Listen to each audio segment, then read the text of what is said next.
Welcome to CineHell or something. Yes, because apparently we have now entered our awkward emo teen phase. We have, yeah. This is my awkward emo teen year. It's episode 17, our 7th month. I don't know. Even though we are both not in our awkward teen years at all, but hey. Maybe. Why not? But yes, but welcome to CineHell. I'm Janice Rivera. And I'm Joey Hart.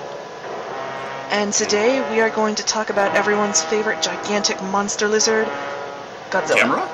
Oh, he's good too. Yeah, but you expected me to do the voice, didn't you? Oh, you mean Godzilla? Yes, that one. No, just not feeling that one right now. I was earlier, but now I'm not. Yeah, we're recording this pretty late. Yeah. In more ways than one, because it's actually been out for a little while. So, you've all seen this movie. Everybody's seen this movie. It's a good movie. Spoilers, but again, it's been out for a while, so you've been warned? Before we go into spoilers, let's explain what we did in preparation for this. We didn't just go see one Godzilla movie. No, we saw two. We respect you people. We saw two. And you know what? One of them was not the Roland Emmerich one. We're not that self-destructive.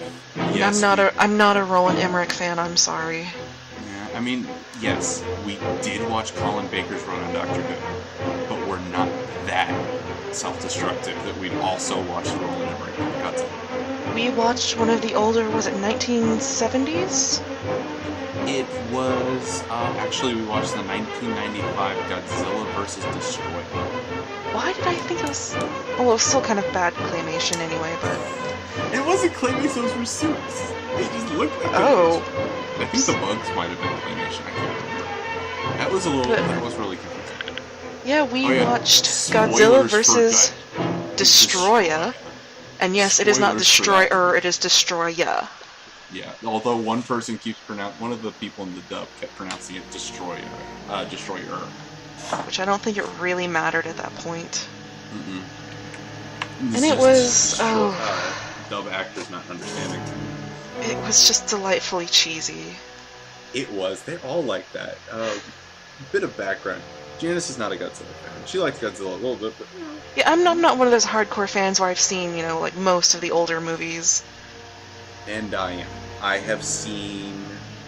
I love me some old cheesy kaiju movies. I've seen everything from the original Godzilla and Godzilla Raids Again, which are pretty much classics, to kind of real schlocky cheese stuff like Reptilicus. I think it was Norwegian Godzilla. I've seen them all, and I've seen most, if not all, of the Godzilla films. I think there's like 2 that I haven't seen yet, which I will be watching after this podcast. I remember seeing the old King Kong movie. I know it's not the same, but... I like that one, actually. I do too. I liked it better than I didn't see the remake.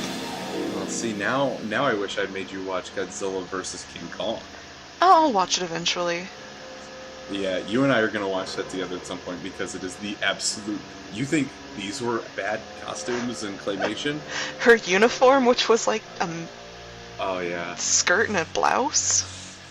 I still maintain, nobody else wore that uniform. I still maintain that she thinks that's her uniform, and nobody has the balls to just go up and tell her, Commander, you're not supposed to wear that.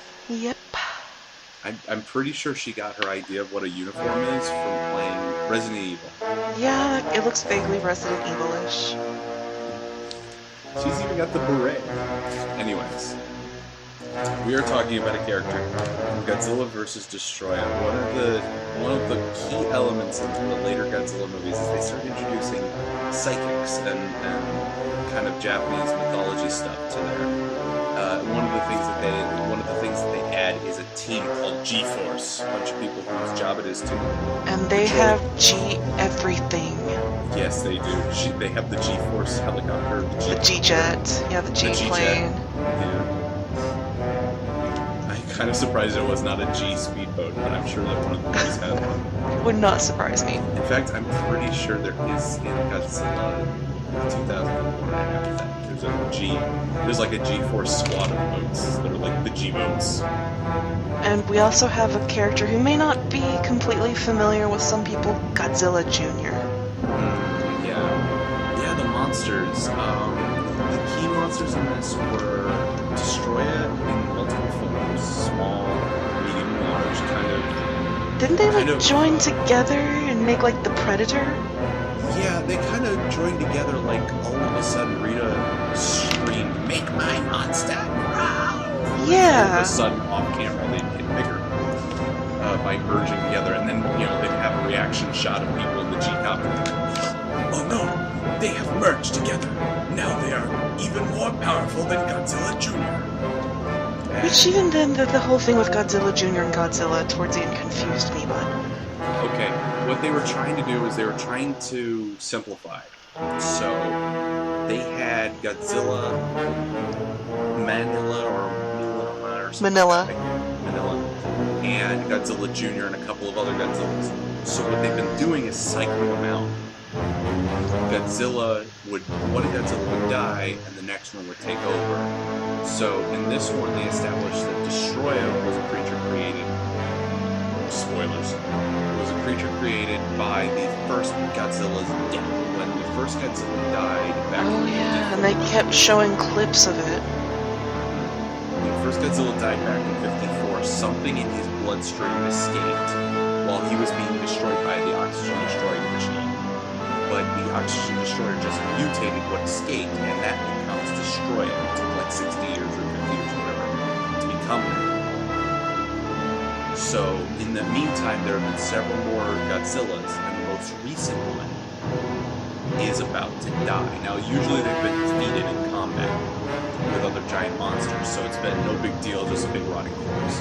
So is that why this one was glowing red the whole time? This one was glowing red because he was about to go nuclear. That's why they had a countdown. Yeah. They kept saying his temperature's too high, and we're like, he has a fever. Yeah. Because basically, he's a nuclear reactor.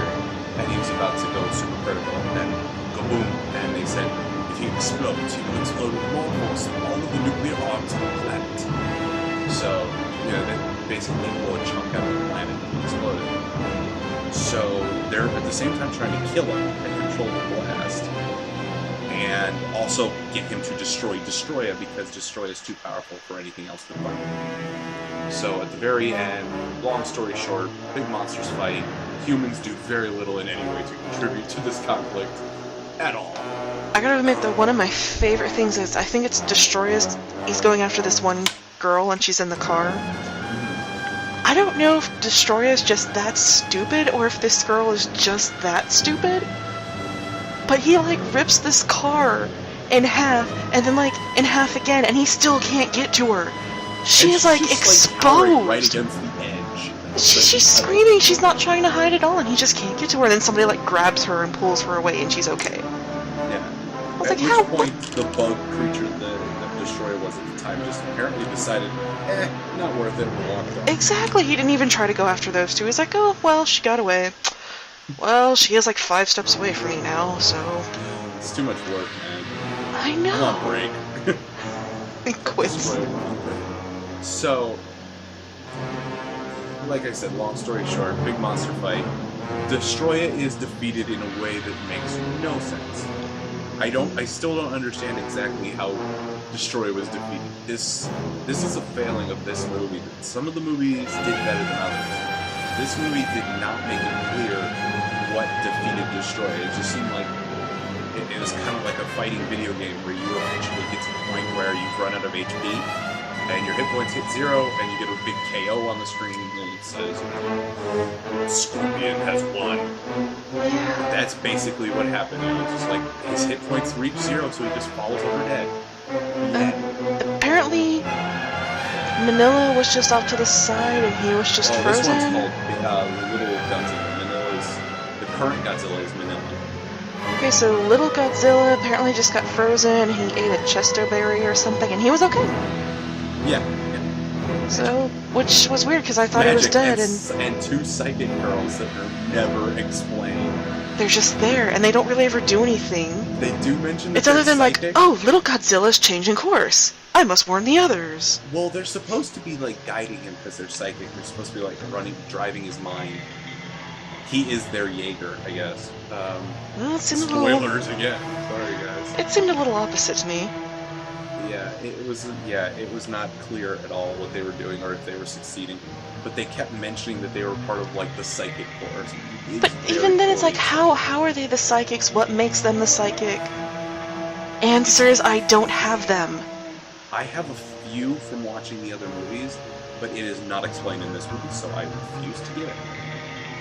Okay, basically, G-Force at some point started hiring psychics after a big thing with Mothra and Space Godzilla and Mechagodzilla and a bunch of big Mothra, monsters There's a ton of monsters in the Godzilla-verse that I did not know about. Yeah, and a lot of them have a tendency to manipulate the humans, either through aliens our size, or through like telepathy, or just tricking us into thinking that they're Godzilla or whatever. It's become necessary for humans to start developing technology to track which one's the real Godzilla. So they started hiring psychics. And apparently psychics are a real thing in the Godzillaverse. So why not? Yeah. All that aside, what happens is Godzilla's about to go critical, and they have this awesome space plane which has no right to be in this movie, and has the most amazingly 80s cheese opening song. Oh, I loved Every it though. time I watched. I know. We were dancing. It was amazing. It shoots a freeze ray because they've decided, well, we can't hurt Godzilla by shooting it. It took us 30 movies to figure this out, but maybe shooting Godzilla with cannons won't work. Even So they let's still try do freeze that. ray. Now, they will continue to do this, yes. Even in this movie they did. This didn't work the first time, maybe it'll work this time. Why not? I'm telling you, this is how Japan keeps their population in check. They just recruit a bunch of troops to shoot at Godzilla every once in a while just to reduce the population. And if you are offended by that, I am so sorry. I'm not. It's fun. It is funny, damn it. Anyways, they freeze ray Godzilla at just the perfect moment because humans are that good. And Japanese are. They're quite, precise. Excuse me, I'm offensive? In the movie they are. Well, then again, in the movies, everyone has perfect timing. Yeah. No, it's serious, like, we're in trouble. Either you have, like, the exact thing you need to get out of trouble, there's a convenient exit, or just something happens, and it's, like, the perfect timing.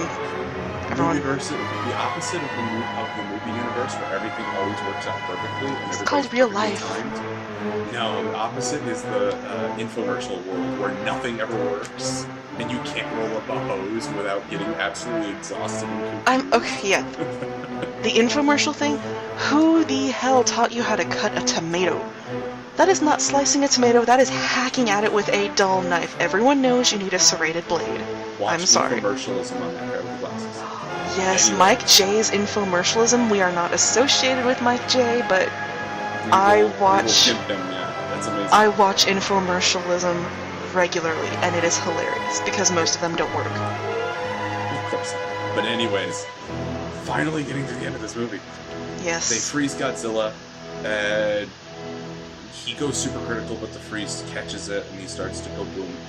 And just then, baby Godzilla, who was killed earlier, magically revives, like Jana said.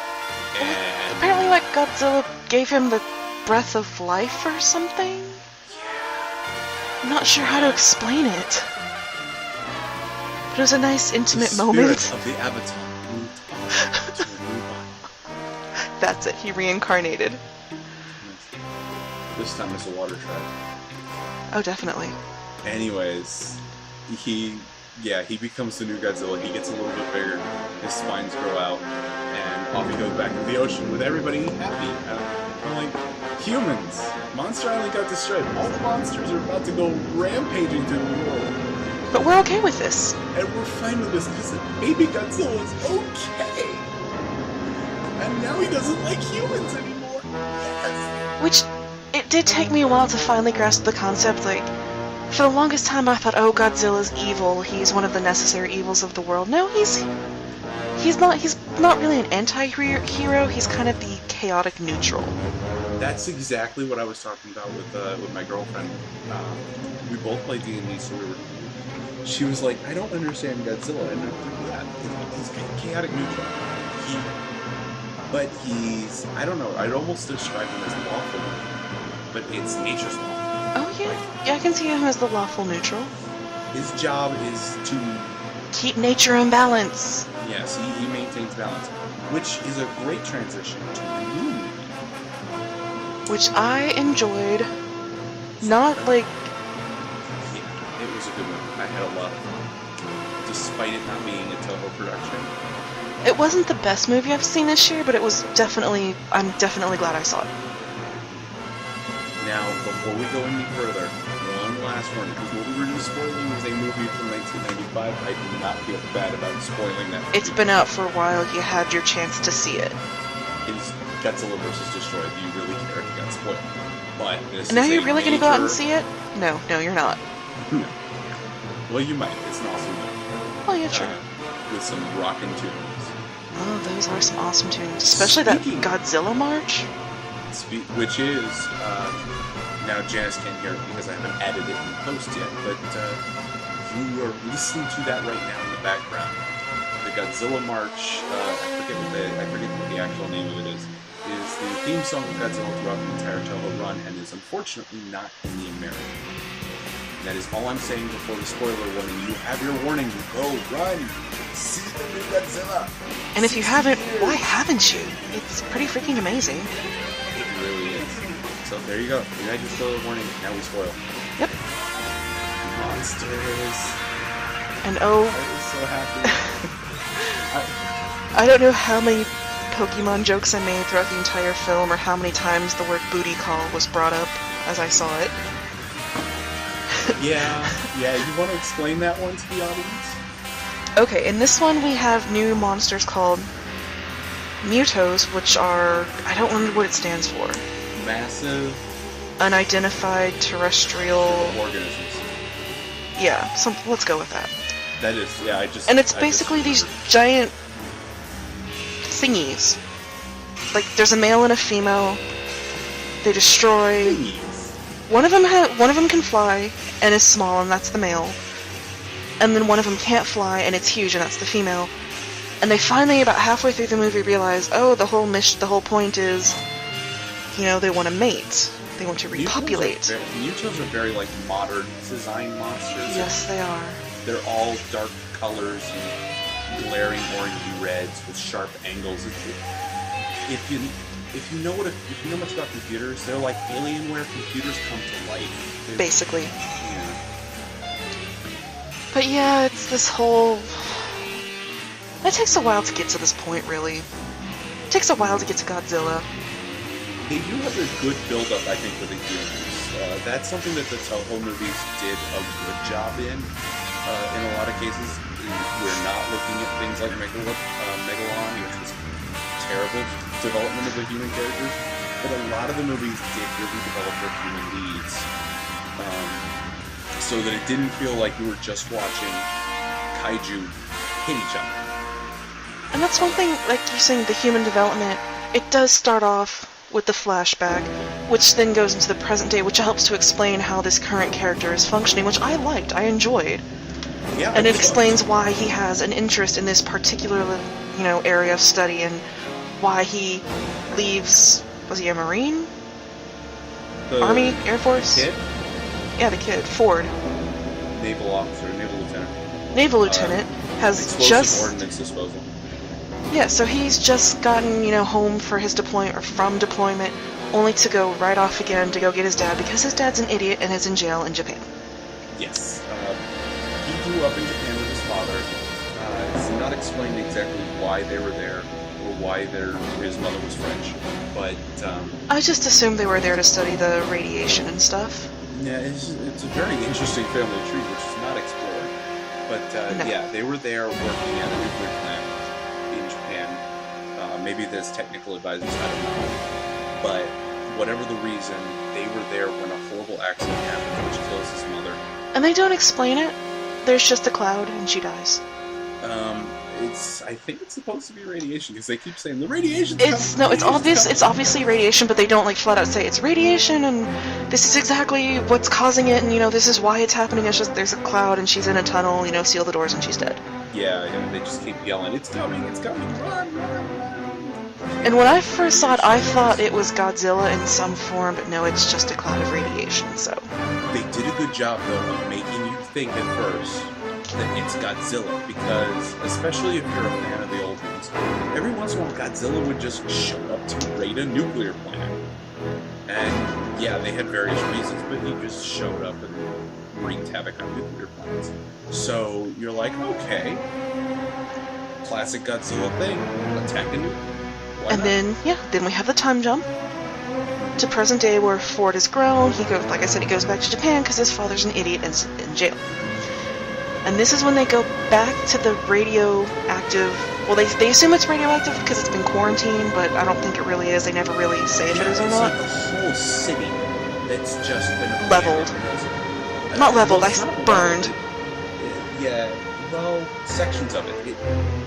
Sections of it are completely destroyed. In a nuclear blast, but sections of it are still there, just abandoned in the jungle of retaking. And actually checking it out and seeing them explore it, and seeing the character development as they're talking about, the loss that they suffered together. And it's kind of nice. Father's insistence that it wasn't an accident. Something horrible killed the mother. And it was like, I was thinking this when I was watching. If they'd done Cloverfield like this... I did not see Cloverfield. If they'd done Cloverfield where instead of just running from a monster the whole damn time and seeing it every 5 minutes, not well, but seeing it. If instead... In Cloverfield, wasn't it like a baby monster, though? No, it was big. Like I said, I didn't see it. I think I've seen Everything Wrong with Cloverfield in 9 minutes by CinemaSins on YouTube. Cloverfield's kind of like Mutos, and if Mutos and Destroy had a baby. It's a big, weird critter. But the Cloverfield monster, actually, for a while, people thought that was a backdrop for one of the other monsters. Oh, I thought it was just another Godzilla. Well, that's the thing. People thought it was going to be like a Godzilla kind of thing. Anyways, if they'd done Cloverfield, which was all done from... it's one of those found footage movies. If they'd done it like that, where you never actually got proof, which is what they were doing at first. There was no proof that the monster... No, we knew because we're going into a Godzilla movie that there's going to be a monster. But everything that had been established was that Godzilla was killed in the past. At some point in the past, in this awesome opening montage, they showed how the Americans killed Godzilla during nuclear tests. Yes. Which was so cool. And a great way to just establish it. Without any words, they established the entire backstory of Godzilla. Which I gotta touch on one thing real quick. And this is something that played out through the entire movie that I just absolutely cannot get over. The music they play, it's menacing, it's ominous, but it's not like shoved down your throat obvious. There's just some sort of mild cacophony going off in the background that there's going to be danger, there's going to be tension, there's going to be panic, but the music plays perfectly. Like every time you hear the score in the background, it fits. You hear it and you're aware of it and you just think, that is so perfect. I was blown away. The production, yes. The score especially, I have to say that was my absolute favorite part of the movie just because everything worked so well. Yeah.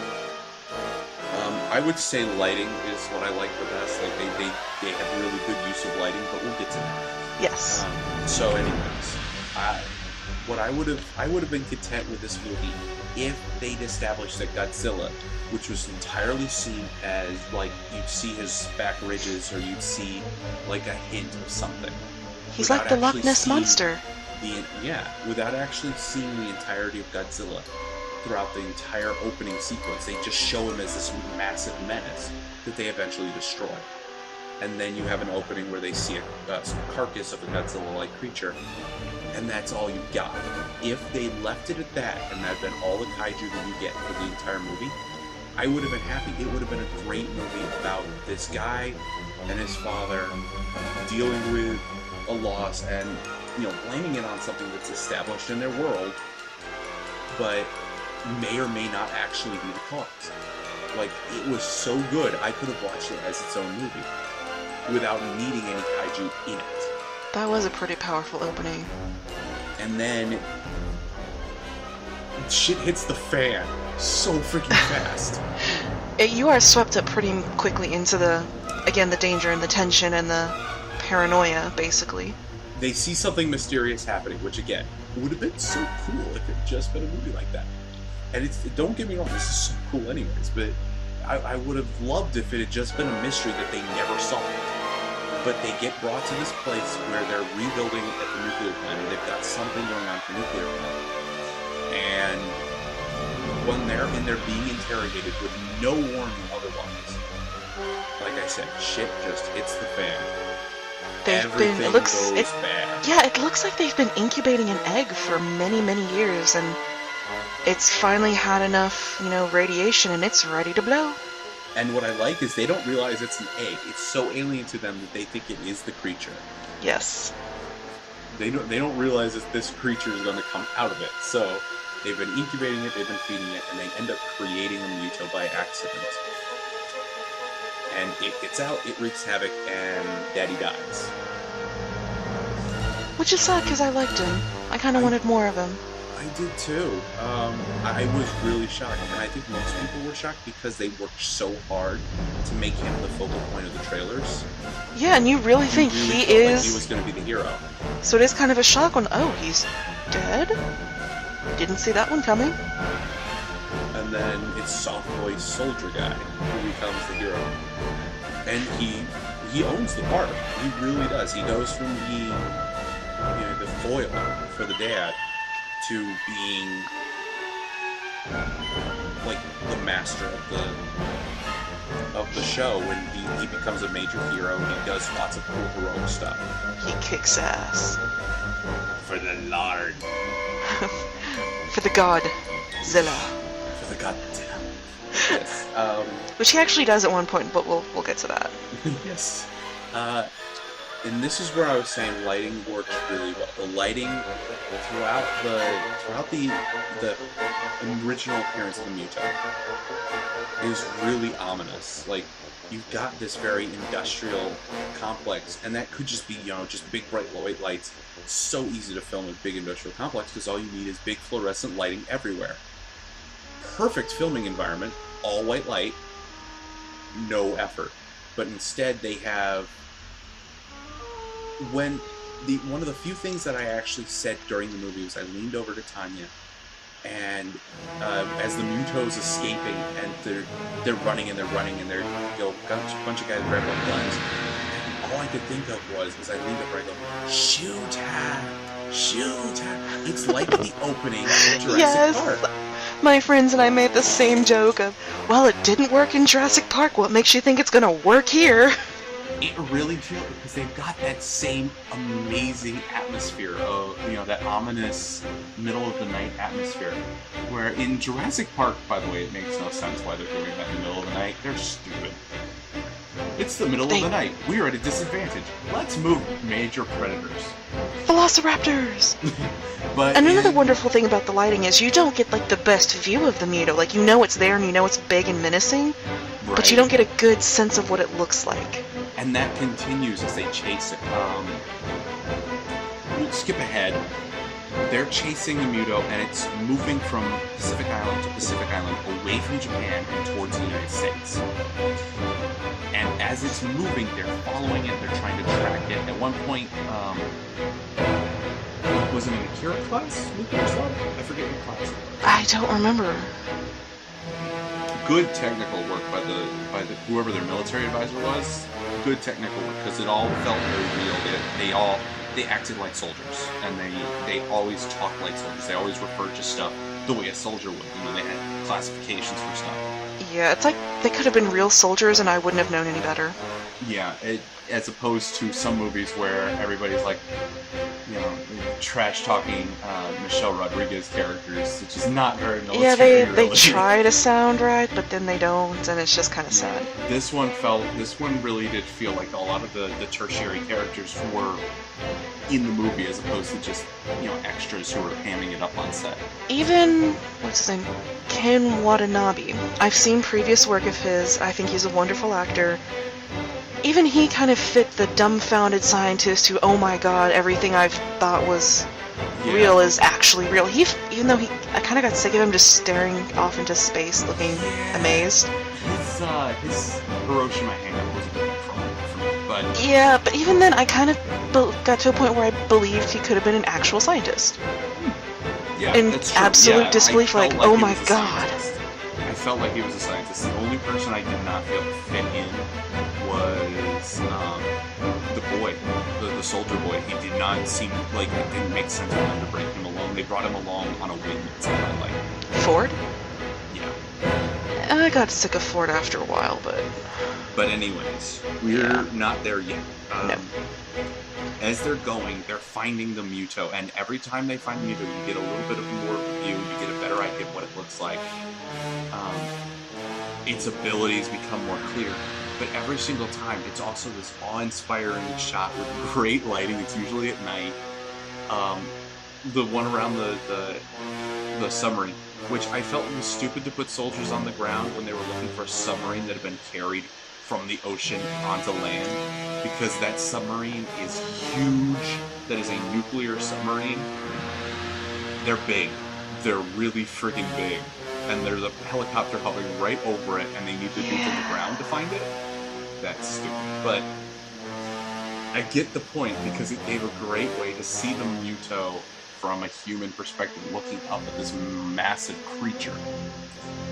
And the fact that it kind of really screws them over because it has EMP bursts, so it can just fry their electricity and lose all contact, that gives you the oh shit factor of they are really screwed. Yeah, and it adds an interesting new mechanic that they haven't explored with previous Godzilla monsters, so I really like that. And I think the best moment for lighting or anything like that was when they finally want you to see the whole damn thing in all its glory. Was that when they were in Hawaii? When they were in Hawaii and Godzilla's coming. Oh god, yes, Hawaii was an amazing scene. So all the lights are going out. The guy, by this time, Ford has reached Hawaii, and he's gotten tangled up trying to keep this kid safe while he's trying to get the kid back to his parents. He's just like, he got a side quest. And his side quest is to help this kid get back to his parents, because the kid reminds him of his daughter or something. He had a son. There's a son? I don't remember. He had a son. God, I don't remember. It was such a... it was a boy. Okay. Anyways. The family part was not the selling point of this movie. That is one thing that kind of bothered me, is they made this big deal of Ford repeating, he's worried about his wife and his child and all this and all this and all this. He never names them again. He never tells Well, the wife's name was Elle. But he never tells anybody about them. But he just keeps saying, I need to get home to my wife and my son, I need to get home. And really, he kind of keeps getting sidetracked, like he keeps volunteering for these different things, and it's kind of like, do you really want to go home? Yeah, sometimes it makes sense. Like, I'm going to go on that train because I know nukes. Also, my family might be where that nuke is going. Maybe. You'd think that they'd evacuate, but maybe not. No. And then the wife just got on my nerves, and oh. Yeah, I was not a fan of her. But the Hawaii scene. Really want to talk about this because I love it so much. Godzilla's coming in, and they have this big tsunami thing, and it's obvious that we saw the tsunami footage, and we really liked it, and we wanted it in our movie because we're horrible human beings. But I'm surprised they left the tsunami footage, really. Yeah. Well, they were very careful. Every single person that you got even the slightest connection to in the tsunami footage survives. That's true. Although the fact that one family went into a Starbucks and just shut the door and that's how they survived, little far-fetched for that amount of water pressure. Well, that's what Tanya was saying. I was like, well, maybe they went upstairs I'm Somehow assuming they that door did. is watertight for a little bit at least. Yeah, that's kind of another thing that bothered me of, like, well, that's not exactly how it would happen, but for the sake of letting the family with kids survive, go ahead. Yeah. And yes, even the dog survived. Yes. Who will live? So, all the lights go out, naturally. It's an EMP monster, and there's the threat here, Godzilla, which we've just gotten a little into. Had he roared yet? I can't remember. I don't know, he didn't do that till, like, the end of the movie. No, he roared at one point, or when he was fighting the Muto for the first time. And I remember because I had a little nerdgasm when it happened. I think we all did. I just can't remember if it was right when he was arriving or when he challenged it. I think it's when he challenged it. Okay. So Godzilla has... Yeah, you're right. Okay, so Godzilla shows up. But we haven't seen him yet. We've just seen his effect, which is the entirety of Oahu floods. He comes out of the water and creates such a huge ripple ahead of him that water has flowed up the beach, flooded the city, and you even see it pool around the feet of some guy who's cowering in fear from the monster at the airport. Yep. Like, this is a huge wall of water that this guy picked up, so you know it's a great big critter coming. And that he's pissed. But we haven't seen Muto in all its glory because all the lights are out. You're just getting all these effects, you're getting flashes. And then, at one great moment, all the lights come on and they're looking down the tracks because they're on a little commuter train. They're looking down the tracks and it's standing over the train, like ripping at the tracks. That was an amazing scene. It was so good. And then Godzilla shows up behind the dude who's cowering with water around his feet and roars. And everybody went crazy for the roar because it's the classic iconic. Godzilla roar.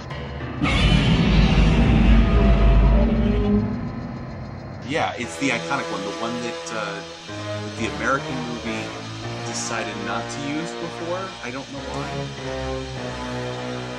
They used it, I remember back in '98 when Emmerich made his movie. They used the roar in the trailer. They used the classic Godzilla roar for the trailer of the Emmerich movie, where they did that teaser trailer where it'd just be the roar and you'd see a broken building and that was all you got for like the entirety of 1997. And then you never saw any of that in the movie. No, and no roar. It was just like the most generic T-Rex roar. It wasn't even the T-Rex roar from Like Jurassic Park. From Jurassic Park was actually more memorable. Yes, I remember that. Not the one from the Emmerich Godzilla. Yeah. So Emmerich Godzilla was just like rah. Okay. This one's got that full classic Godzilla roar. Rocked the entire theater. It was great. Everybody's going wild. Monsters come together. And Godzilla, like, throws the Muto after a little bit. All this time we've got the human drama going on. You know, saving kids, saving some people. Some people die. But Godzilla and the Muto are duking it out throughout this. And mostly you're getting atmospheric kaiju fighting, which is different for me. I've never really had that experience before, and I like it. I've heard some people giving it trash talk, saying, why did you create the Mutos specifically for this movie and not focus on the fight between Godzilla and the Mutos? And I thought, I probably won't like it. And then I went and saw the movie, and I really dug it. I don't know. What did you think? I had the same feeling. Like, I kind of figured I'd go in and I'd be like, oh, okay, it's a Godzilla movie and blah, blah. The fight scenes I loved, although the final one, I will get to my issues with the final fight in a moment. We might disagree on that, because I love the final fight. No, I loved it too, but there was like 2 issues, and I've already discussed them with you, that I just couldn't get past. Okay. But the Hawaii scene, yeah, it's like, after you finally get all these flashes and glimpses, you see this giant, well, not exactly spider-like, because it only had 4 legs, but The other one's more spider-like, yeah. Yeah, but you finally see this gigantic creature and you're like, oh my god, I can see why people are so scared of it and why it's so... And the fact that Godzilla just, like, kicks its ass and just walks off like, okay. Yeah, it was... And then the fact that they're like, oh, by the way, there's a second one, and they're kind of heading towards each other, you know? Well, the reveal on the second one, Tanya very rarely says anything in the movie. She'll make comments about the trailers and stuff. But she very rarely says stuff during the movie. She's very well behaved compared to me. Same here. But she was sitting there, and they do the thing where they're running into this. The other Muto, for people who haven't seen the movie and for some reason are listening to us anyways. Why are you listening? Go see the movie. The other Muto is being stored in our nuclear vault, which is a real place in Taiwan. Wasn't it Area 51? No. It's I forget the name of the mountain, but there's actually a mountain out in like New Mexico or somewhere, which is artificial. We made it. Now at this point we made it. Have fun with that one, conspiracy theorists. It's a giant underground. It's not it's a real thing. This is where we store our nuclear weapons. No, what could possibly be stored in there is the conspiracy theorists' fun. Oh yeah. There's some ideas, but really it's just waste storage. We keep our nuclear waste there. Old nuclear weapons and nuclear radiation waste from nuclear plants. It's all stored there because it's away from people, so it can't harm us. And it's kept in the desert where there's no running water or anything for it to contaminate. And that's where we keep our Muto. And that's where we've got the Muto stored. And isn't the female the one that's being stored in the mountain? Yes, the female's the one being stored in there. Because they thought it was dormant, but it kept absorbing radiation, so they're like, okay, this seems radioactive, we better put it with the radioactive stuff. Okay. So they're running through the base. They've got soldiers running through the base in this semi-tent scene. You know they're going to find it. So they're running through the base, and they're sliding open these slats and looking into the storage compartments and going, oh, nuclear waste fine, nuclear waste is fine, nuclear waste is fine. They're looking for the Muto, And then one opens up the little slat in the door, and bright white light shines through, and you're like, what's glowing inside this room? And then you have another oh shit moment. They cut away and show the back of the mountain has been entirely ripped away. And Tanya points at the fact that the road to the mountain goes past that hole. And she goes, why didn't they see it on the way in? That's a very good point. I did not think about that, but yeah, why she so rarely says anything out loud during the movie. She'll sometimes whisper something to me, but like she's just like leaning forward and pointing at the screen, not caring about anybody around her. Why didn't they see it? She just said what we were all thinking. She really did, yeah. She was not the only one in the theater to be like, come on. It was a good scene, but you know. But even then, there's a giant gaping hole. There's a huge trail of destruction. You'd think somebody flying overhead would have seen that. Yeah. Anybody, you know, I'm pretty sure it didn't just stop and it flew, well, it couldn't fly. Mm-hmm. Pretty sure a lot of people saw that giant path of destruction. Yeah. Maybe people are just like, oh, just another day, a monster, you know. This isn't supernatural, people. These things happen in the Godzilla-verse. We need the Winchesters in the Godzilla-verse, apparently. So, we'll skip over. So there's a lot of tertiary scenes, a lot of monster. Yeah, there's a lot of filler, and then blah blah blah. I do like several of them, like the Vegas scene and stuff. They were good. Oh yeah, I did too. It's the San Francisco scene. There's only one thing I want to touch on before we get to San Francisco. Okay. Long story short, Ford has hitched a ride on a train carrying nuclear bombs because when we're fighting a monster that eats nukes, what better thing to send to fight him? What is the quote from, I believe, the Avengers, where he says, like, yeah, because a nuclear deterrent, that always calms things down? Yeah. That feels appropriate now. Yeah, it really does. So he's on this train, and at one point the train stops because of a Muto nearby. And they're like, okay, we need to make sure that the Muto hasn't destroyed this bridge, because we do not want to ride this train right off the end of the bridge if it's been destroyed. So they go to the bridge, and these guys are slowly scanning across the bridge. The soldiers are walking along the bottom to make sure you haven't knocked out the supports. Okay, pretty good. then they notice that the Muto is nearby, and they never signal the train. They called the train, they said, yeah, it's clear, then the Muto shows up, and they're like, oh crap, let's not notify the train. So, the Muto vanishes, and then out of the mist comes a flaming train. Yes, that was a really good one. I liked the scene, it was fun. What the hell set the train on fire? Well, no, I don't have a good answer for that, never mind. Yeah, there's not... The Muto has no fire breath or anything. Okay, when we saw this in the trailer, we're like, oh my god, Godzilla set a train on fire with his Nope. fire breath. No. Really, up until this point, Godzilla has not been a key player. He's been more of a secondary character. In fact, it's kind of cool he's like swimming with the fleet. I thought it was cool that he had like a little guardian fleet. Godzilla's like Honey Badger. He don't give a shit. Exactly. Like he's just physics. swimming along, and he's like, okay. I know what I have Physics. to do. Yeah, so he's swimming along, and the humans are tagging along. He's like, I don't care. Sure. But yeah, there's filler, and like, you know, they evacuate San Francisco, and the wife is kind of there. And one thing that did bother me was, you brought this up the other day, is in the preview, they're closing off the doors, and they have that little Boba Fett moment where I imagine that's what it looks like through his helmet. Yeah, and you hear the Godzilla roar, and you see Godzilla in the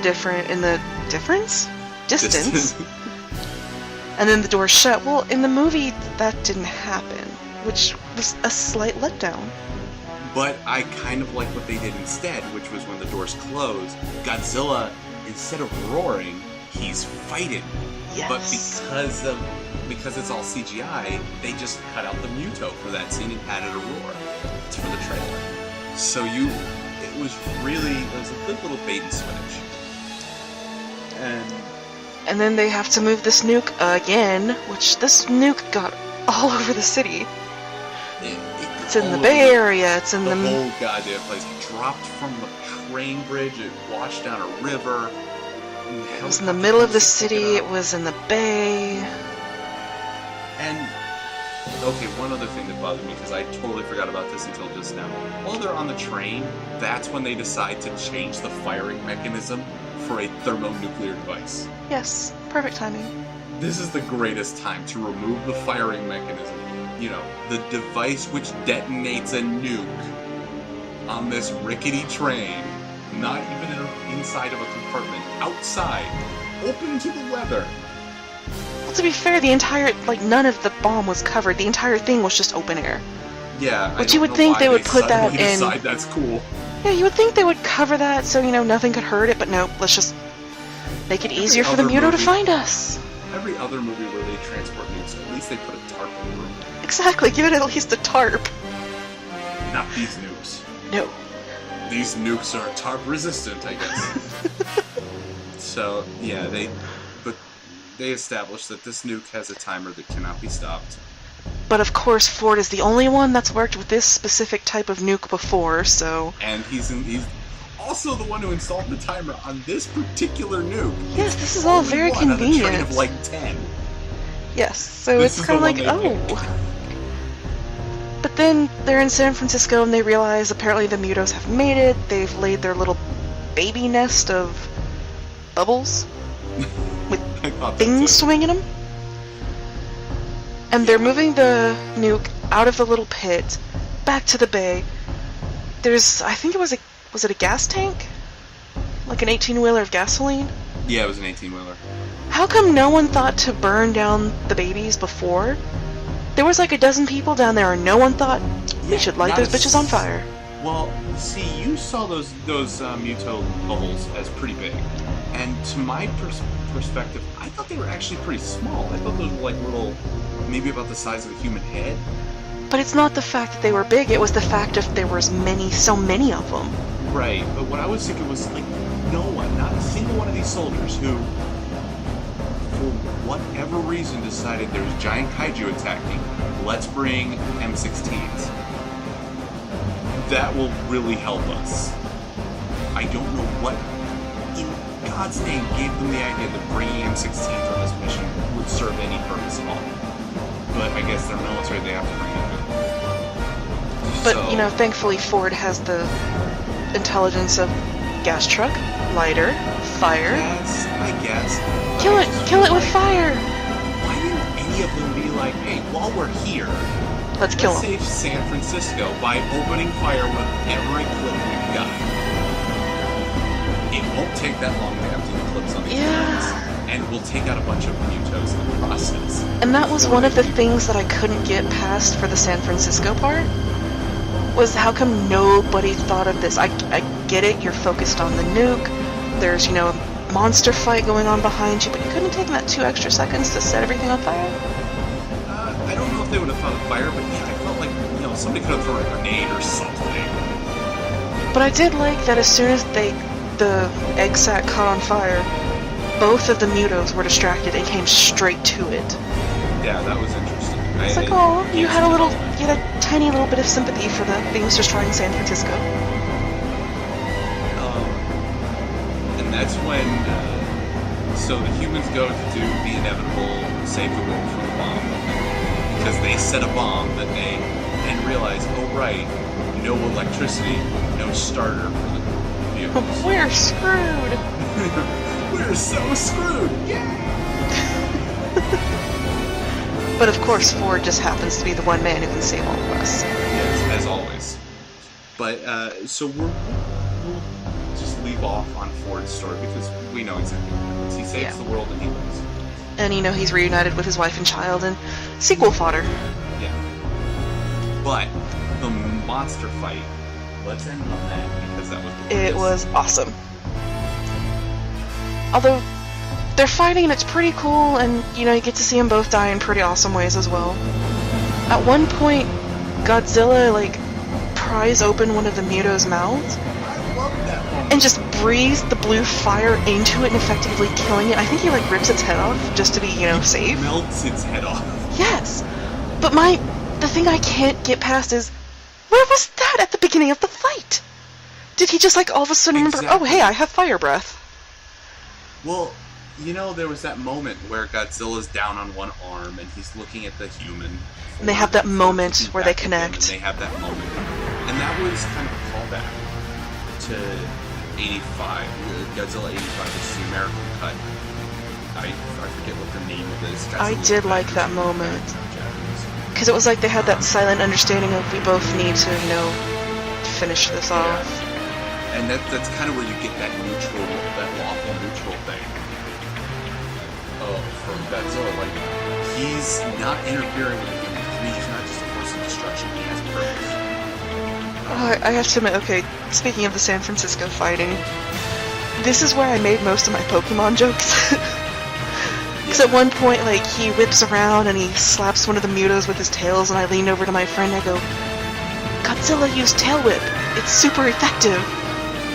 And then when he breathes the fire down the Muto's mouth, I was like, Godzilla used Flamethrower. It was super effective. It really is.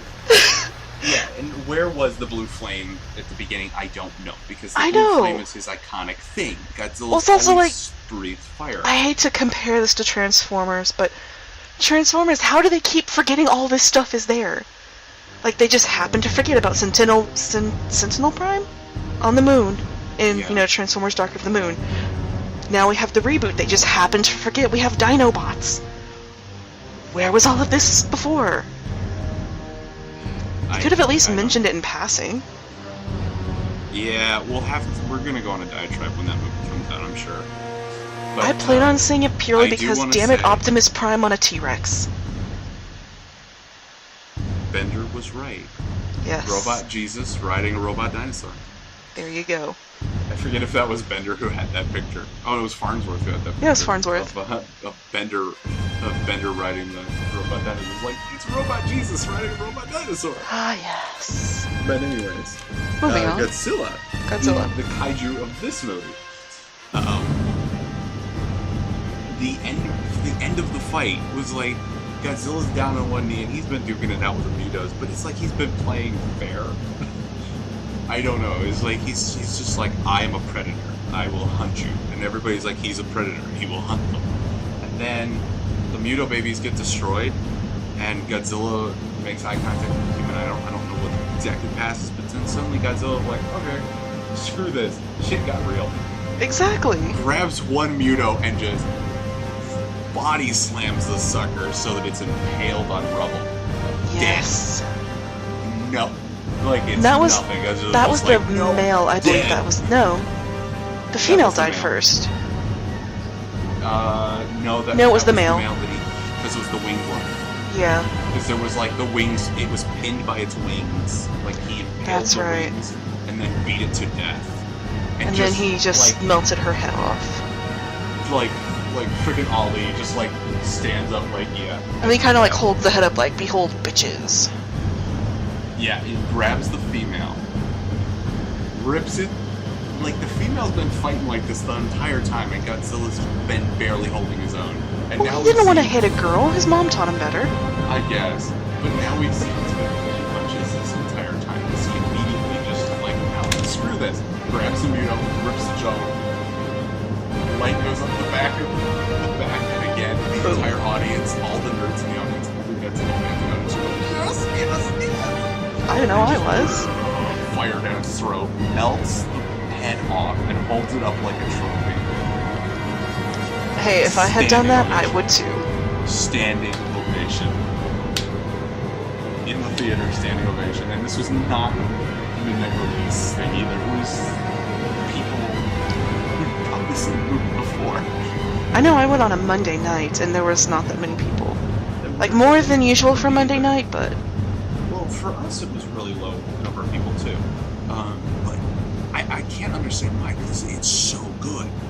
And, like I said, the people who were there were totally into it. It wasn't like, people are going, it's like, well, there ain't nothing else on. Come on. There's X-Men, there's like 5 other great movies. This is one of many options. They were into it. And the only reason I can think why they were so into it is because there's X-Men, Spider-Man, and some other stuff out there. No, X-Men hadn't come out yet. Spider-Man was out. By the time I saw it, X-Men. By the time when I saw it, X-Men hadn't come out yet, so... Yeah, well, for my theater, it was really like, we booked in advance thinking, oh, this movie's getting such good reviews. It's Godzilla, everybody loved Godzilla, especially after Pacific Rim did so well. No, it was practically empty. There was maybe like 20 or 30 people in that theater. Well, yeah, by the time you saw it, everyone was off seeing X-Men, which, funny quick story about X-Men. I'd already seen it at this one theater, and it's a theater I go to often because it's just like 2-second drive from my house. I'd gone and seen X-Men there, and then a week later after Maleficent came out, my friend and I, let's go see Maleficent there. So we go and see Maleficent, we paid, we sit down, we're waiting. 45 minutes have passed since it was supposed to start. They start playing X-Men again. And there are children in the audience, which why you would bring in children to Maleficent, I don't know, but there's, like little 4-year-old girls.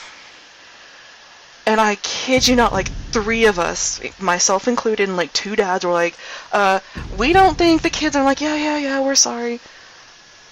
An hour late, they started Maleficent. So I went to an 11:20 showing, and it didn't start till 12:30. Way to go, movie theater. Yeah, seriously. It could be worse. I told you this before. It could be so much worse. Oh, I know. You should have complained that you didn't get your porno trailer. Which again, my friend did bring that up. She's like, well, at least they didn't show porn this time. You should have been indignant about that. You're like, I came to a children's movie expected to see a porno trailer. No, the sad thing is, like, I'll finally admit this because I'm at a point where I don't care anymore. I have seen Nymphomaniac Part 1 and 2. It's just as disturbing as it sounds. It's one of those things where I can't unwatch it, but dear God. I know. Well, let's not get on that. Let's go ahead and review, give our rating on Godzilla. What do you think?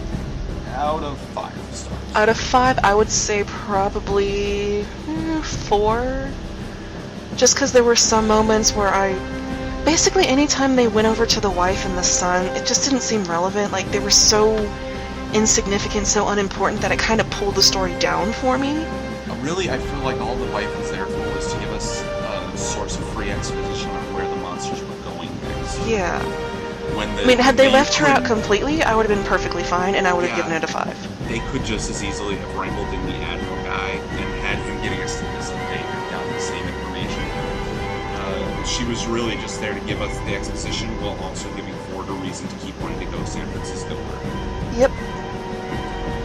So, And yours your is 4 out rating? of 5. I would say, honestly, on a technical level, there was some stuff I was lacking. I wanted the Godzilla March to be listening to this entire podcast. I know. I just wanted some of the stuff from the original. And originally there was some rumors that the monsters were not going to be, new monsters. They were going to be classics like Rodan or something. I would love to see one of the classic monsters show up in the sequel. And they might come up in the next ones, but I did just say sequel, so yes, there we go. there are 2 more movies confirmed for this one. Oh, But- I'd only heard one. Oh, For the trilogy. that's good to know. My rating, despite all of that, 5 out of 5. Because I want to go on how much I enjoyed it. I loved the hell out of this movie. I would watch it again. I probably would watch it again right now. I usually would wait a little while. People rate movies like hot dogs. But this one, yeah, I would watch it again right now. I really I would enjoyed definitely this. watch it again. I've already admitted to several people, yeah, I would love to see it again.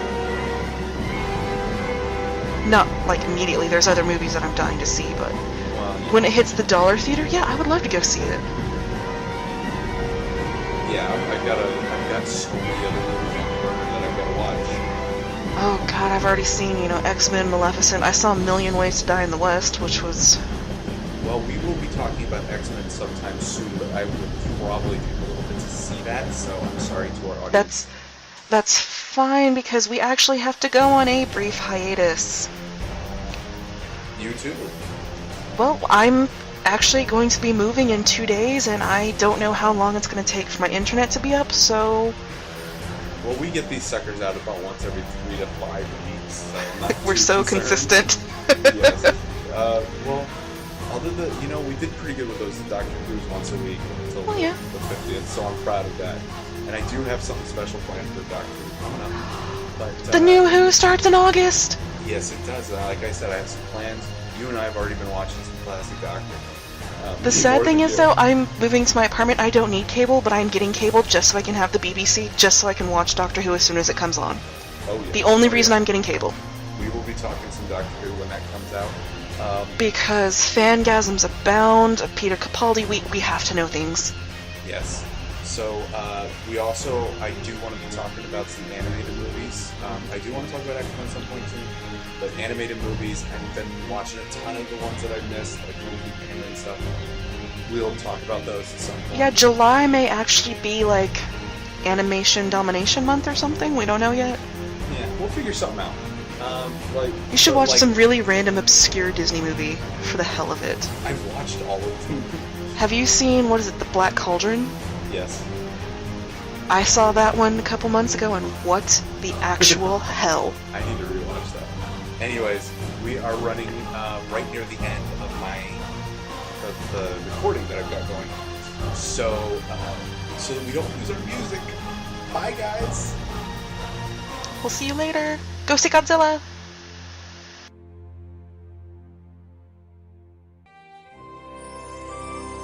Leela, Leela, Leela, save him! Save Fry, Godzilla will devour him. As for me, I must be off to have my doctor check this cough. Goodbye. I don't recall ever fighting Godzilla, but that is so what I would have done.